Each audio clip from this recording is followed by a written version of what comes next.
info spesial Ramadan. Masjid Patok Negoro dibangun pada masa pemerintahan Sri Sultan Hamengkubuwono I. Pembangunan tersebut atas saran dari Kiai Muhammad Fakih. Untuk dapat membangun sebuah negara yang kuat dan sejahtera, perlu dibangun 4 masjid sesuai dengan 4 penjuru mata angin. Dan masjid-masjid tersebut dipergunakan sebagai tempat ibadah sekaligus tempat pelaksana pemerintahan, pendidikan, dan militer.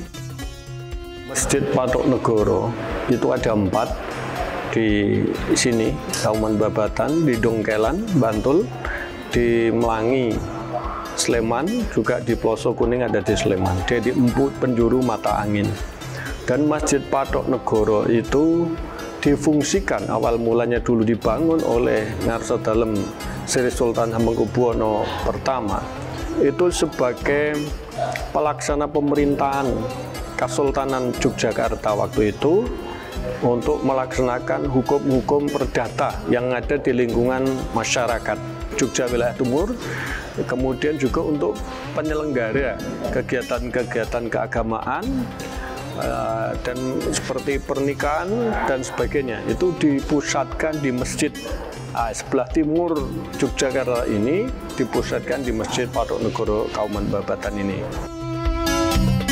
Masjid Patok Negoro Ad-Darajat Babadan yang berlokasi di Babadan Kauman, Banguntapan, Bantul, Yogyakarta ini pernah dihancurkan oleh Jepang di masa penjajahan. Masjid Patok Negoro Ad-Darajat Babadan ini pun dijadikan sebagai gudang mesiu. Kampung Babadan yang juga menjadi wilayah jajahan Jepang akhirnya memilih untuk melakukan bedol desa dan berpindah ke Kampung Babadan baru. Setelah tahun 1945 Jepang kalah, kampung ini menjadi kampung mati. Ada 1-2 penduduk asli yang kembali ke sini, membangun kembali. Kemudian seiring dengan kekuatannya partai politik saat itu, masjid ini sudah dipindah ke Babatan Baru Kentungan. Masjid ini tinggal pondasi saja. Ini tinggal pondasi saja. Kalau ini bangunan baru ya. Ini tinggal pondasi sehingga dulu sama orang penduduk sini yang tinggal di sini untuk itu jemur gabah, jemur padi. Nah, kemudian ada penduduk asli sini yang tinggal di Muja-Mujo, Kiai Mutohar, yang dulu bapaknya, mbahnya juga takmir masjid sini, Abdi Dalem juga, itu menghadap ke Ngarso Dalem, Hamengkubuwono ke-9 untuk diizinkan, mohon izin membangun kembali Masjid Patok Negoro Babatan ini. Dan diizinkan dan diberi modal untuk membangun masjid secara sederhana. Ya, lama-lama setelah 65 sampai 67 jadi pertanda tahun dibentuk itu 67 itu jadi masjid ini, kemudian digunakan untuk kegiatan masyarakat.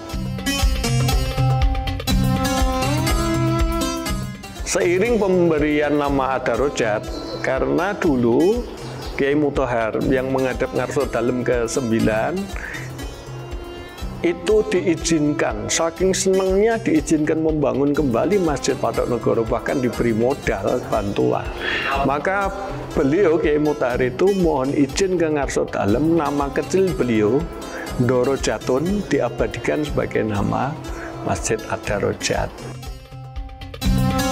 Yang tersisa dari peninggalan masjid ini hanyalah mustaka masjid saja. Karena masjid ini adalah bangunan baru, bukan berarti masjid ini dibangun dengan nuansa modern. Masjid ini tetap bercorak Islam dan Jawa layaknya Masjid Patok Negoro yang lain. Tentunya masih dengan berbagai filosofi yang terkandung di dalamnya. Walaupun ini bangunan baru, tapi kita berusaha menyesuaikan dengan arsitektur Masjid Patok Negoro yang lain. Yaitu pertama, itu atapnya 3 sap. Atapnya 3 sap dengan sokonya 4 ya. Sokonya 4 sebagai penyangga.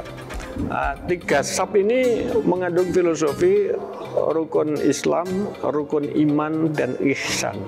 Orang itu kalau sudah mengaku beragama Islam harus melaksanakan, maka disebut orang beriman. Ketika melaksanakan dengan baik, maka dia akan pada puncak ihsan. Ihsan itu puncak akhlak yang terbaik.